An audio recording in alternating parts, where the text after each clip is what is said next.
کی رقم جو ٹھیکیدار نے دی ہے وہ زیادہ رقم دی تھی جس کی وجہ سے دی. تو میں پوچھنا چاہتا ہوں کیا یہ صرف ایک ہی ٹھیکیدار سے لیتے ہیں ریٹ؟ یہ تو باقاعدہ اس کا مقابلہ ہوتا ہے, اس کا باقاعدہ اس کے اندر جو ہے کمپٹیشن ہوتا ہے. تو کتنے ٹھیکیدار موجود تھے اور کون سی ایسا معاملہ ہے جس کی وجہ سے ٹھیکیدار اتنا مہنگا جا رہا ہے؟ اور دوسرا اس کا کوشچن, اس کا جو بی پارٹ ہے وہ یہ ہے کہ یہ ایگزم بینک نے کرنا تھا, تو اس کے بارے میں ذرا بتائیں گے کہ یہ ایگزم بینک کی جو فنڈنگ تھی اس کے اگر یہ نہیں آتی تو پاکستان گورنمنٹ کے پاس کا دوسرا سلوشن کیا ہے؟ کیونکہ اگر یہ پروجیکٹ تو کرنا ہی ہے, اگر ایگزم بینک نہیں کرتا تو پھر کیا کریں گے؟ سینیٹر صاحب نے اس روڈ کی ہے. جی دیکھیں, اس کا جو تفصیل بڑی دی گئی ہے کہ اس میں مینٹیننس کا کام کتنا ہو چکا ہے, بڑی پریسیجن سے ہو رہا ہے. جو اس میں پروسیس ہے جس کے تحت یہ بڈنگ کی جاتی ہے, اگین وہ بڑا کمپٹیٹیو پروسیس ہے, اس کے ذریعے کی جاتی ہے. اور جو انہوں نے یہ فرمایا جی یہ ایگزم بینک کا, تو بہت سارے ہمارے اس طرح کے پروجیکٹس ہوتے ہیں جو ڈفرینٹ آرگنائزیشنز جو ہے اور بینکس وہ فنڈ کرتے ہیں, وہ کمپلیٹ ہوتے ہیں اور ان کو فنڈنگ بھی آتی ہے. لیکن اگر کسی وجہ سے یہ فورن فنڈنگ روک دی جاتی ہے تو government of Pakistan and ministry of communication ensure کرتی ہے کہ انہیں دوسرے مینز سے پورا کیا جائے. پروجیکٹ پورا ہونا ہے انشاءاللہ تعالیٰ. اس کا PC1 جو ہے وہ بھی تیاری کے مراحل میں ہے اور وہ اپنے مقررہ وقت پہ پورا ہوگا انشاءاللہ. بارڈر ہے اس کے حوالے سے میں نے یہ بات کی ہے, اور اس جگہ پہ اگر اس وقت فوجی حوالے سے کوئی ضرورت پڑے تو وہاں پہ پہنچنا بڑا مشکل ہے. پچھلے دنوں وہ روڈ بلاک بھی ہوئی ہے تقریباً اس کی سلائڈنگ کی وجہ سے, اور روڈ کی اتنی بری حالت ہے کہ وہ روڈ اگر اس روڈ کے اوپر اگر صحیح روڈ بنی ہو 45 منٹ سے 1 گھنٹے کا راستہ جو ہے وہ 3-3.5 گھنٹے میں طے ہوتا ہے.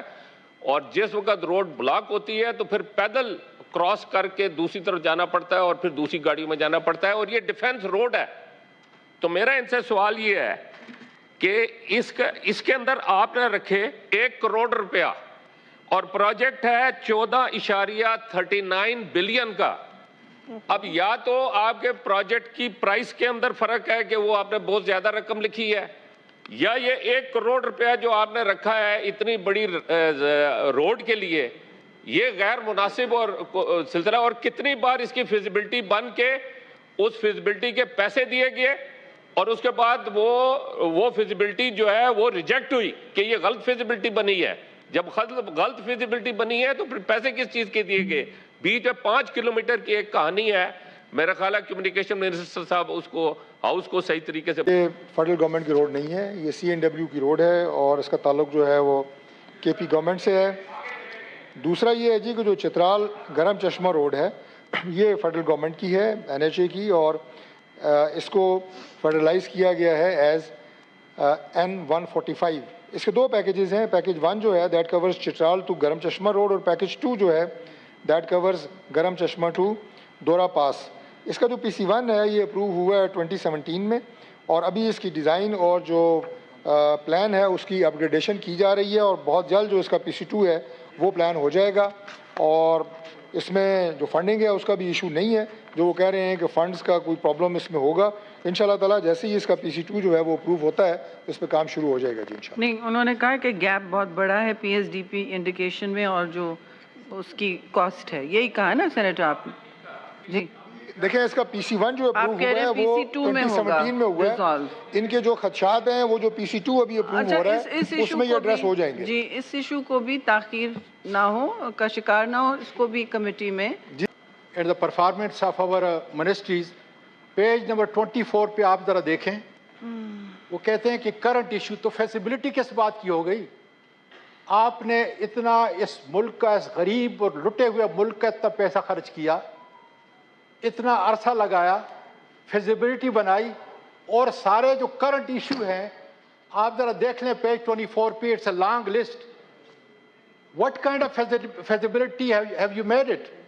And what for? And at what cost? And time جو ہے بڑا امپارٹنٹ ہوتا ہے. اس کے لیے ذرا بتائیں کہ کیا فیزیبلٹی والوں کو آپ نے جرمانہ کیا, ان کو ڈسکوالیفائی کیا, کون سا قدم آپ نے اٹھایا تاکہ کم از کم کرنٹ ایشو جو تھے اس کو تو کم از کم وہ حل کر لیتے جی؟